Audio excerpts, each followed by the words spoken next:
වුණාට සමාධි මිස් මම හිතුවේ නෑ මේ කේස් එක එච්චර බැර ඇරොම් කියලා. මාරයිනේ. කී දිනෙට බලපාලාද කියලා හිතන්නකෝ. ෂේ. ඒ වුණාට මේ උඹ ගැන නංගි මම පට්ට ආඩම්බර වෙනවා ඈ. ඔය මේකට බහැපු එකට. මම කෑ ගහනවා තමයි ඒ වුණාට ඉතින් මට ඇත්තටම ආඩම්බරයි. අන්න පේනවද අයියලා?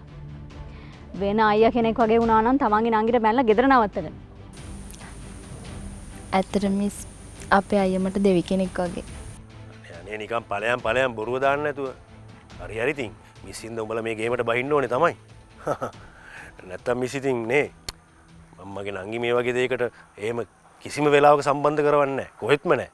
හැබැයි ඉතින් මිස්ලා අපිට කරලා තියෙන උදව් බලපුවම ඇත්තටම ඉතින් ඒ ගැන කියලා වැඩක් නැහැ. අපි මේ උදව් කරන්න ඕනේ. අනේ අපේ මම මොනවද ඔයාලට කරලා තියෙනවද?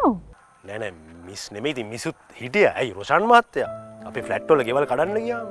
තව පොඩ්ඩක් ගියා නම් ගෙවලුත් නන්නත්තරයි. අපිත් නන්නත්තරයි. මිනිසුත් නන්නත්තරයි. රොෂාන් මහත්තයා රිස්ක් එකක් කරන් ඒ වෙලාවේ ගේමක් ගැහුවානේ.